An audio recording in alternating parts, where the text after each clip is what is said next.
You're watching the Stick Niner Empire podcast.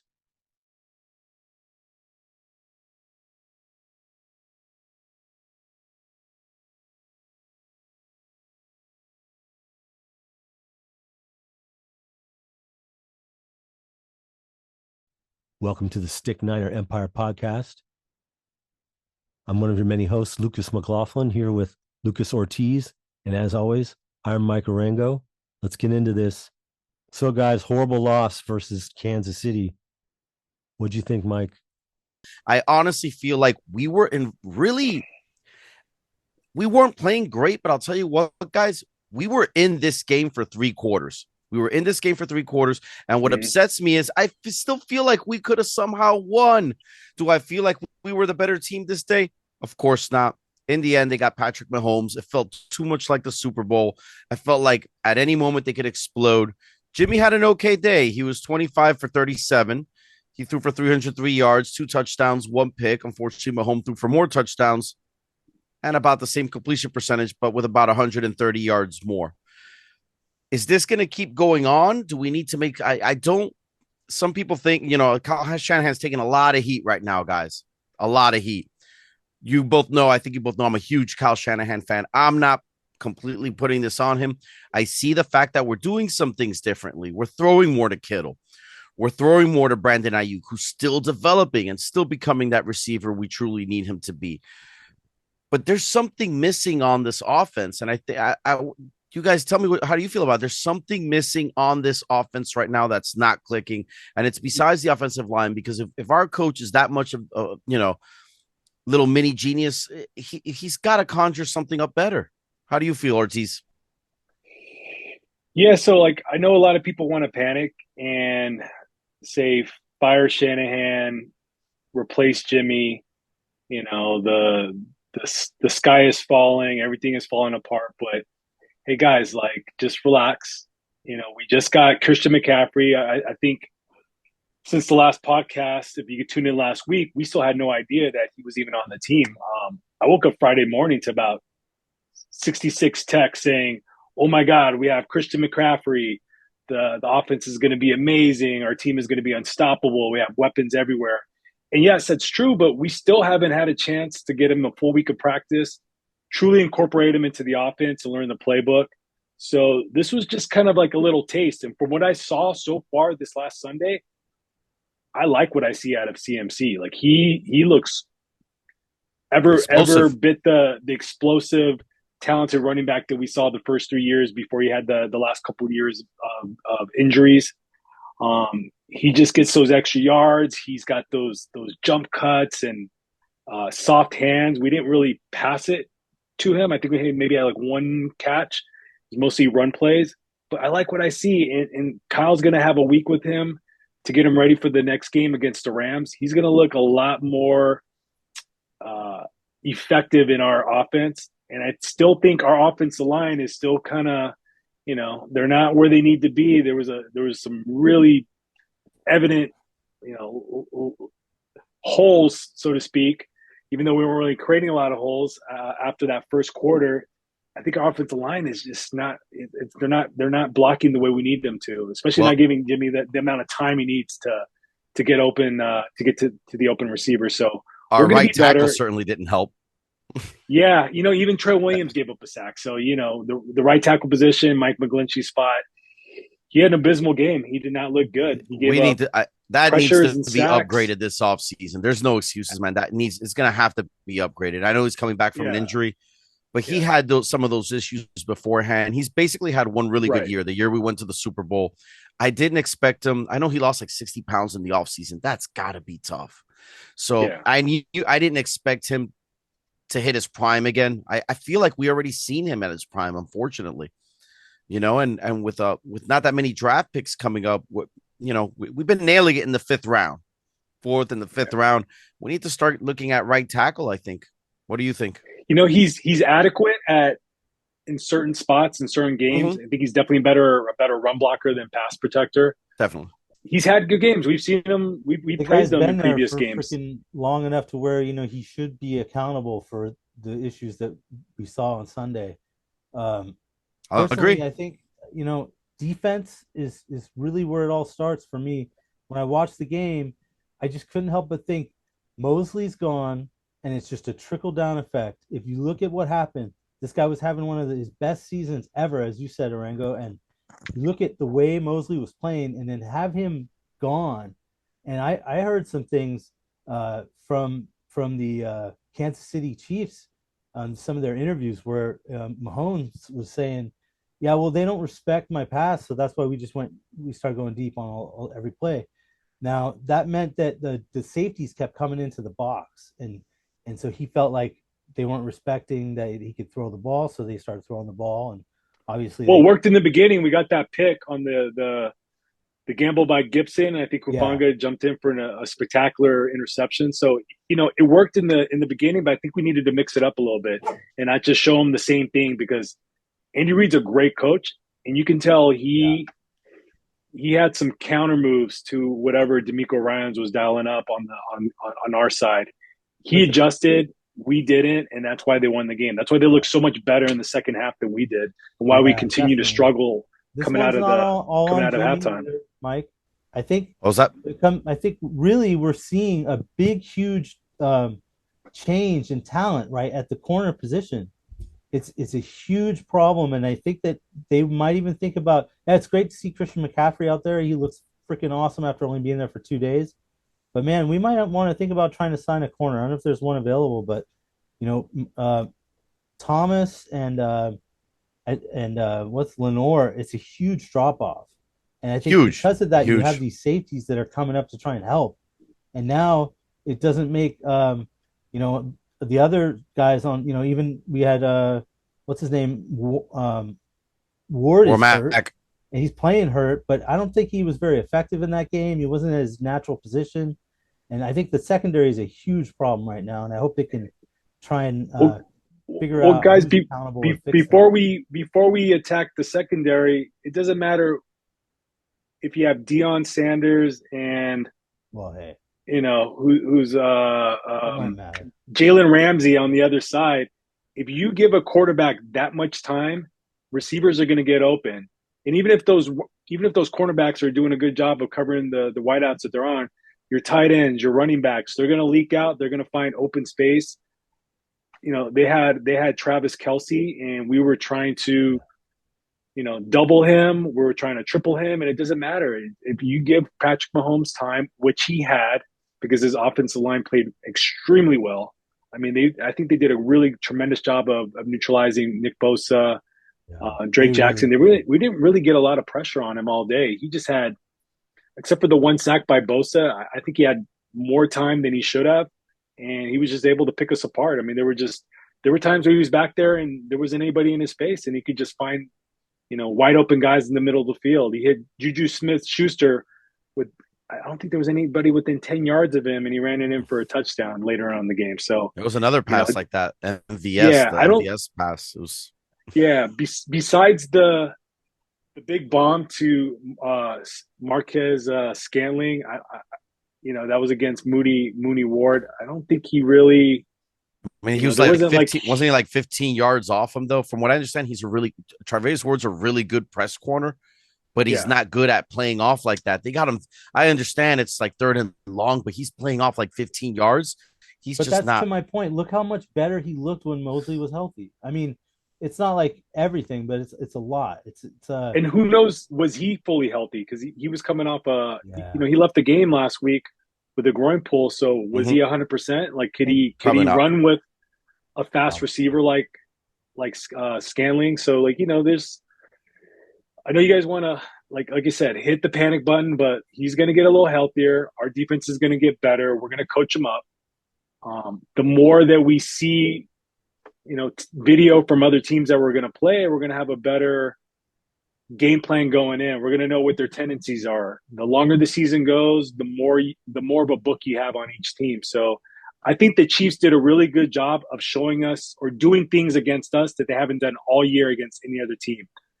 A lot of the guys described the way that they were blocked or prevented from getting to the quarterback. They said, we hadn't practiced against that. We hadn't seen that in any other previous game. Nick Bosa said they were doing things to him that he hadn't seen before. in any of the Chiefs' previous games. You know, the draws, the screens to running backs, they weren't really doing that prior to, but they busted it out for us and it worked, And I especially don't with know if it that was big the Jerick injury or McKinnon play. what, but it seemed like Bosa was a little out of sorts, man. He was getting flustered on plays. Like you said, he wasn't ready for what they were throwing at him. He said that as much after the game. He says he hadn't seen any of the tactics that they were using, the screens, the draws. That's not something that they were really showing prior to this game. So Andy Reid, credit him. He's a great coach. He knew what we like to do, and he countered it with better plays. He used our own recipe against us. It seems like for 2 weeks in a row, absolutely. we've kind of been going through that. One big issue we're having here, McLaughlin, is we're not getting any rush up the middle right now. Not having Armstead in there, not having Kinlaw in there. We're just not getting. We have a bunch of really good backups that could fill in, but they're really good backups. You know, when you're put in there rotationally, they're fresh, they make an impact coming off the bench, but they might not be guys that should necessarily be a starter.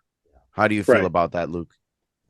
I think you're right. You're seeing it, but hopefully with McCaffrey, it's going to be a little bit easier for them to poke holes because he's so good at getting through. But you know, he'll find holes and he'll get his yards. And I think, you know, once he gets some of these plays down, you're going to see a difference in the line just to be able to play with it, someone with that talented in the backfield. But you know, it is. I hope Armstead comes back because you underestimate how much he contributes to stopping the run, and man, we miss him out there. Yeah, he's great at stopping the run when it hits that edge, especially. Like that's his job to control the edge when we put him out there too. He's wonderful at that, and we're just there's so many bad things unfortunately going on right now. I don't think we have to hit the panic button, but I can't lie to you, I am a bit worried. You know, I mean, let's talk about some of the positives. Let's talk about some of the positives. So one of the big positives I thought is that we had a hot start, and that's something that I thought we lacked big time against the Falcons the prior week. So I love the fact that we came out running the ball. It seemed like we were getting 6+ yards every carry. Jeff Wilson looked great that first drive. Christian McCaffrey was utilized in that first drive. Jimmy was hitting open receivers. We went down, but then we stalled and we kicked a field goal. So that's, you know, it was great that we come up with that energy. We're moving the ball. Then we get that interception. We go back down, score a touchdown. We're up 10-0. I'm thinking we're gonna win by like 20, right? Like our defense looks amazing. The offense looks great. We've scored on our first 2 possessions. So I really liked how we came out in the energy. I thought the crowd was tremendous. I think they were feeding off the crowd in the beginning. And then the Chiefs came back and they punched us in the mouth. And they were able to score on two drives in succession and just kind of took the crowd out of it. And I think that really affected the team's energy. And I think it just kind of, you know, it spiraled out of control from there, especially in the second half when they came out and had the really good kickoff return, scored a touchdown right away. And I'm just like, all right, this is the second half Kyle Shanahan 49ers that we've kind of seen over the last couple of years. I don't know, how did you guys see it? What did you feel about the tilt of momentum from that first quarter to the rest of the game? Disheartening to see because you wanted them to play well against the Chiefs, and the Chiefs disheartening look like it is better since the Super Bowl right. we played them in. Yeah. I actually have a buddy that's a Chiefs fan, and we were texting back and forth, and he's like, you know, this is, you know, after we got up by 10, he was basically already kind of like conceding the win. And I'm like, no, man, I've seen this show before. This happened in the Super Bowl. We got up by 10 and then, you know, let it slip away slowly but surely. And it kind of got out of hand towards the end of the game, right? Like they scored a couple tack-on touchdowns, kind of like they did in the Super Bowl. So embarrassing. You know, yeah. I think we'll learn from this. I think this is going to be a good teaching point. I think Kyle is going to actually use this as motivation for this week's practice and against the game against the Rams. Look for them to be a lot more fired up this game. I mean, I thought we were fired up for this game, but I think we're going to be even more amped up. Well, we kind of, I don't want to say it's a must win, but it's a must win. We've lost 3 games that we could have won or should have won Yep. against bad teams. So we're losing against bad teams, and now we're losing against good teams. Yeah. And now we're in third place, looking up at the Seahawks and the Rams. So we really do need to win this game. Like this guy's been such a bad quarterback throughout his career. I can't even remember his name right now. What's his name? The guy from the Jets, who's the quarterback right now. Mark Sanchez or the Seahawks for the Seahawks. What's the Seahawks quarterback's name? Geno Smith. I was gonna say Geno Sanchez. Geno Smith. How is it that Geno Smith is right now having a better year than Jimmy Garoppolo? Explain that to me, man. He's got more touchdowns and less picks. Explain that to me. Just like we were just saying, it's Jimmy. Yeah, he didn't have a great game, and he's got to start learning how to throw the ball away. I mean. But he's not, nuts, man. But he's not. Quarterback, even a serviceable quarterback, has to know when and how to throw the ball away, not just take a sack or a safety. I mean, he's got to have a clock going in his head and get rid of the ball, get outside the tackle box and get rid of the ball, because that sucks. That was tough to watch. He actually Go ahead. I was gonna say what's sadder is that the ball that he threw an interception on, he wasn't even intending it for Ray McLeod. He admitted after the game he was trying to hit Kittle, and it was Kittle, and then the third guy ended up getting it from the other team. So we had a guy wide open. Wilson was wide open on that play. Yeah, he didn't see it. Kyle, I'm sure Kyle was irate. So yeah, we want to rip Kyle a new one, but he basically drew up a play that was a walk-in, easy touchdown that Jimmy fucked up. So and I played that play before starting the show tonight. I went back on my phone and put it on slow-mo and played it over and over.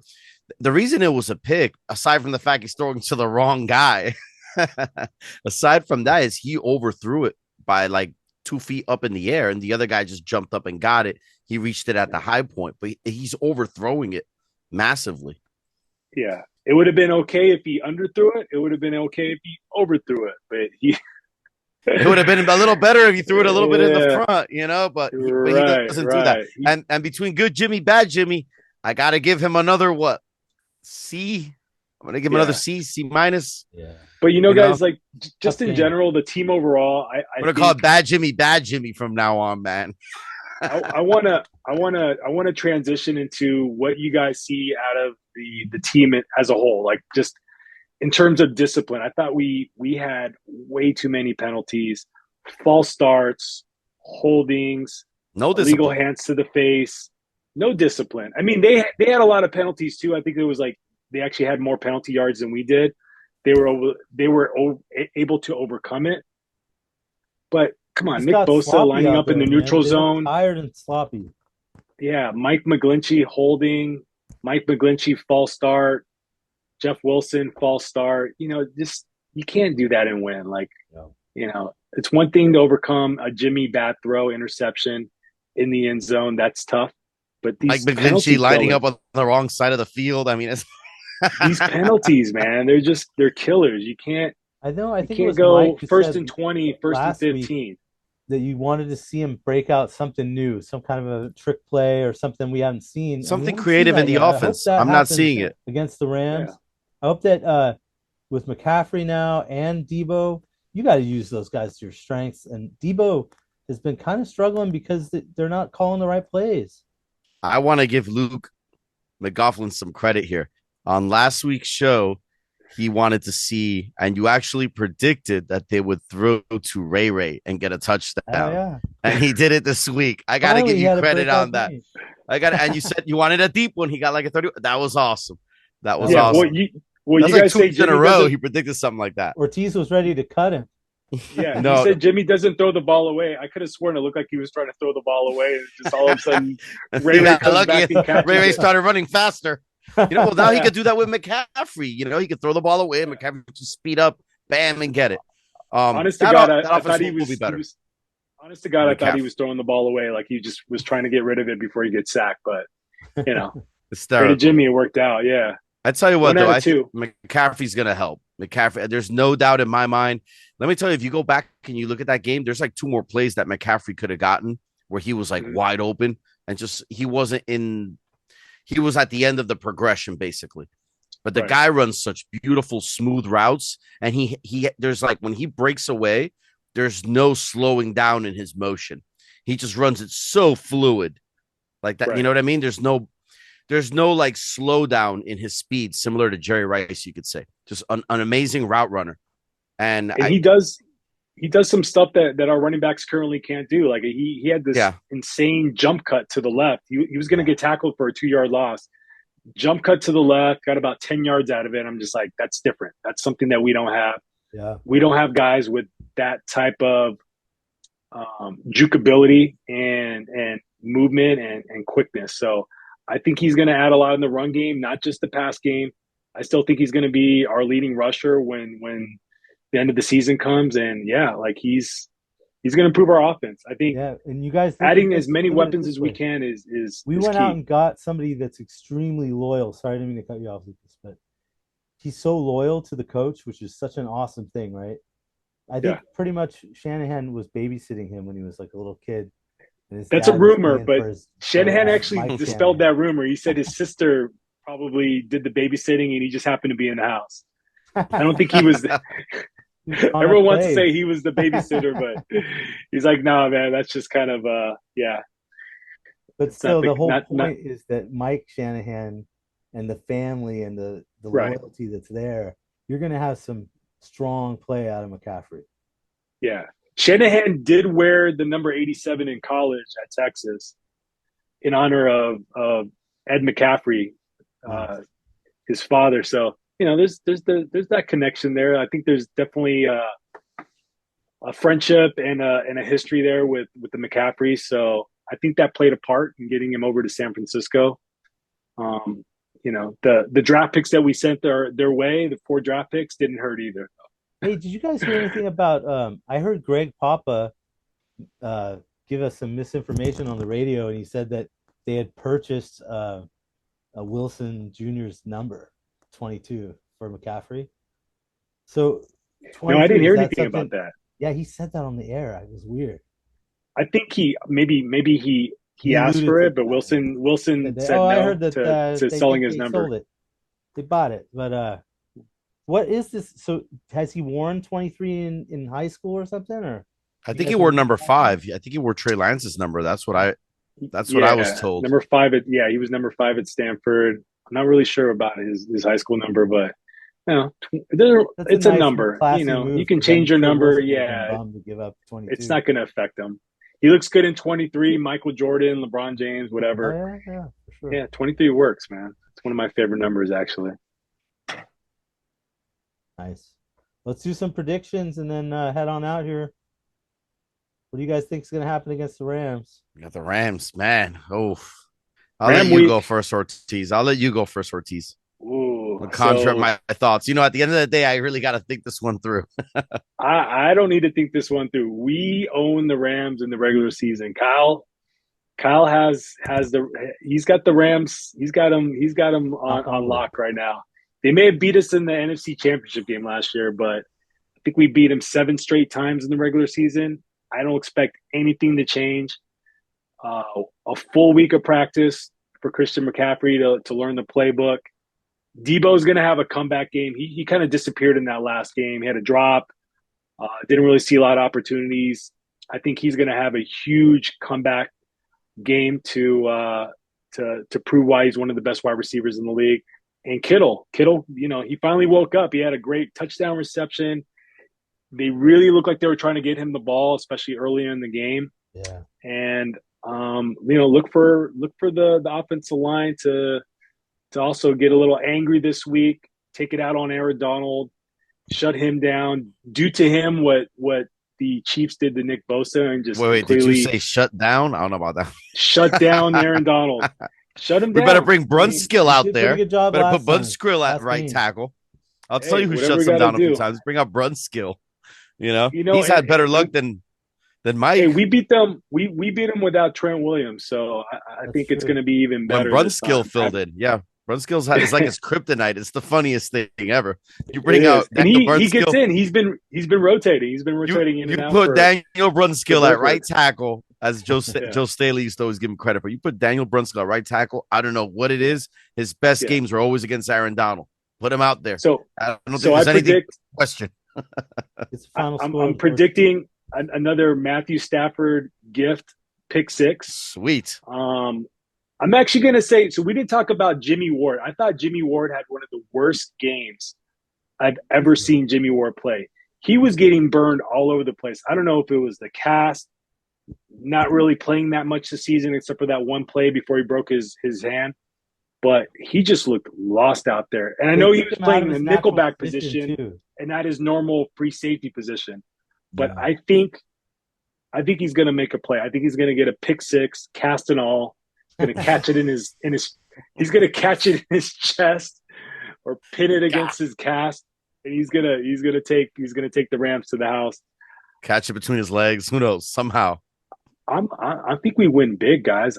I think the defense shuts down the Rams. I think we're gonna win. I say like 37 to 12. Like, honest to God, I think we're gonna blow these guys out of the water. 37 is close. It's gonna be a Niner crowd playing QB. It's Purdy playing QB. It's gonna be a Niner crowd. It's gonna be a Niner crowd in LA. Remember that. Yeah. It's our home field. SoFi is home field for the 49ers. We're gonna win 37 to 12. That you heard. How do you guys see it? You heard it here first, people. 6 rushing touchdowns next game. I'm going to say McCaffrey gets 100 yards rushing and a touchdown receiving, and we're going to block a punt, or we'll fake a punt during that game, and it's going to pay off big.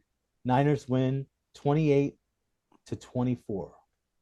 When was the last time you saw us block? Well, not block a punt. When was the last time we faked a punt? Fake a punt. That's what we need to do. I don't think we've ever run a fake punt. It's like Seattle. I don't think I've ever seen it. We have the best. We have the best puncher in the league, supposedly. For that, Lucas, when we have our 4th round pick. Seattle had that fake punt, and it worked. Hey, we never Mitch fake punts. almost got us 7 points if it weren't for the Jimmy pick. He kicked like some kind of knuckle punt. The guy fumbled it. We recovered it. We should have scored 7 points on it. And that would have been, that would have been on the punter giving those 7 points because of the way he kicks the ball. So don't knock Mitch Wishnowski. All right. So he's a weapon. He's a weapon. Where's he at? Let me bring him over here. Let me bring the good luck charm here. Okay. Wait, did Mike give us? I'm pulling out the big guns here. Okay. We got. I am pulling Mike out McGlinchey's jockstrap. What do you got there? I'm pulling out Baby Boza. Okay. Baby Boza. Baby Bear. Nice. Got it. Baby Boza. Yes. I got him the year we drafted Nick Boza. Got him that year. He always brings us luck. I give him nothing but love and kisses whenever I need like a prayer in life, right? Yeah, I treat him like my child. Does he sleep next to you every night in bed? Once in a while, I'll throw him in the bed, but cut this part out. Baby Boza predicts the 49ers win this game 20-16. 20-16. Wow, I predict that the Rams get a safety. Yep, the Rams get a safety because Jimmy doesn't know what the hell he's doing whenever he's at his own end zone. We've established this. We've proven this. He'll always get sacked in his own end zone or throw a pick. He's like 2 for 30 now in his career in his own end zone. He's just dreadful. Niners 20. I think we need I think we do got his number. On a serious note, I think we do got that coach's number. I think we got the better coach. At some point, man, Kyle's gonna start getting a little bit more creative. There's no reason for me to see with so many a plethora of offensive weapons at this point. Multiple good receivers, killer tight end. I mean, the Niners have 2 of the top 10 best offensive weapons in the league. If you think about it. Who else? Oh, Jimmy G and Purdy, baby. No, I mean, we got Debo. And we got Christian McCaffrey. This should be creating matchup nightmares. I know in the preseason, like during practice, before the preseason and OTAs, they were trying like a 3 running back set with like 2 receivers. At some point, I feel like Kyle's like holding on to things, and he's just, hey, I'm not gonna show you, but I got some tricks up my sleeves. You're gonna catch them late in the year when we need them. Right now, if we start falling behind against the Rams and we need some trickery, now's a good time as ever. Wouldn't you guys agree? Maybe McCaffrey can play absolutely. cornerback. And you know what? Another thing, guys, we haven't talked Debo about the rest of the year. Like, if you guys looked at our schedule, we have 10 very winnable games. We don't have to travel any further east than Arizona. I think Arizona is as far as we go. We're playing at home, the state of California, Washington, and Nevada. Like that's our travel schedule for the rest of the year. Actually, we play one game in Mexico against the Cardinals, which should be pretty interesting, but we don't have to travel anymore to the East Coast. So, we can't use that as an excuse. We're not going to have those 1 or 2 games in the East Coast where we come back and play flat. It's going to be pretty favorable for us the rest of the way. So look for the Niners. I think we're going to hopefully win about 8 to 9 games over the next 10. One last question before we go. What puts each of you on suicide alert? I'm going to tell you what's mine, okay? What puts you on suicide alert? Nothing. What puts you on suicide alert? I'm going to tell you mine, okay? If Geno Smith beats us, my veins are getting sliced up, bro. If Geno Smith beats us, I'm going to go nuts. You're talking about a guy that has 3 times more picks than touchdowns. Come on, man. We can't lose against that guy. And that guy right now is playing better than Jimmy. Nice. Right. What's your suicide alert thing? Come on, you got to have one. You got to have one. Oh, man. If Jimmy throws... It could be something. If we lose Bosa, it could be something like that. There's got to be something that's like just... losing Bosa, or if, Jimmy throws like 5 interceptions in one quarter, like that would just, I would have a heart attack probably. I mean, I can see that. Who can we not lose to? Who can we not lose to? Costco the next week to purchase a new TV, because I would throw my TV physically out of the window.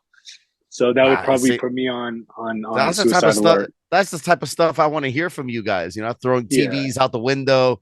I just hope that we can face Kansas City again in the Super Bowl and beat them. That would make me feel good. I just hope we can. It's not going to be KC. Playoffs. I think it's going to be the Bills. I honestly think the Bills have their number now. Yeah. I think the Bills are a better team. As great as KC has looked, the Bills beat them last week, and I think they're going to do it again if they face each other. And I think they will face each other. I mean, it's a foregone conclusion. Those guys are going to see each other in the playoffs. So we still got to hear Luke. We got to hear McLaughlin over there. What's the one thing that's going to worry you more than anything?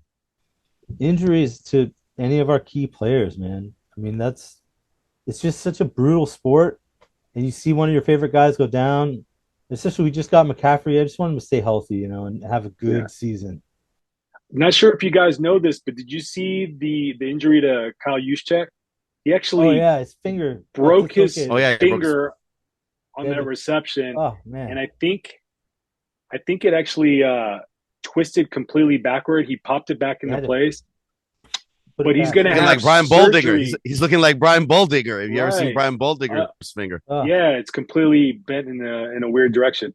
I think he's going to have surgery on that finger, and he may not play this week against the Rams. So that's something to look out for. That's not good news. Another little bit of Niner news. The Niners just released Tevin Coleman, so it's been fun, Tevin Coleman. But thank you for those 2 wonderful catches.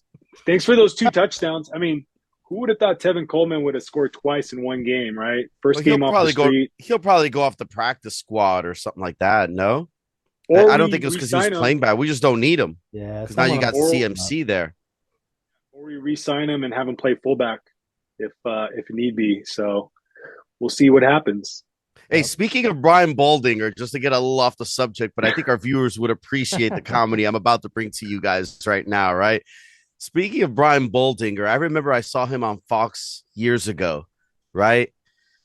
And of course, I didn't hear Ball Dinger. I heard Ball Digger. So Ball Digger was doing a show with Dickie Cox. And I'm like, what producer put these guys together? Brian Ball Digger and Dickie Cox. A hilarious producer. You know? Yeah. Who did this, man? And me and my buddy looked at Yeah. each other and we're like, what? Did you hear Like, that? I heard exactly what you heard. Oh, You know? Like, what is going Oh, on? There's He's a actually a really man good guy. Like, Coming- he knows coming his- to he you knows his live. football. Coming to you live. All right, you I guys. do- Oh, man. Have a good He comes on local radio in the Bay Area, 95 cents a game, like once or twice a week. So I do get to hear him talk, and he's on ESPN here and there. So Dickie Cox or guy knows his Baldinger? stuff. Baldinger. Yeah, he's great. No, he's great. He's great. I like him. I enjoy him. Got a career in All right, porn, guys. I guess. After. All right. You know, hopefully. Well, here you go, folks. Thank you for tuning in, and we'll be back next week as well. Hopefully, some more comedy as well, and hopefully with a big old W, man. Hopefully with a big old W. You know. All right, guys. So until Go then, Niners. Earthlings, go Go Niners. Niners. Beat Go LA. Niners.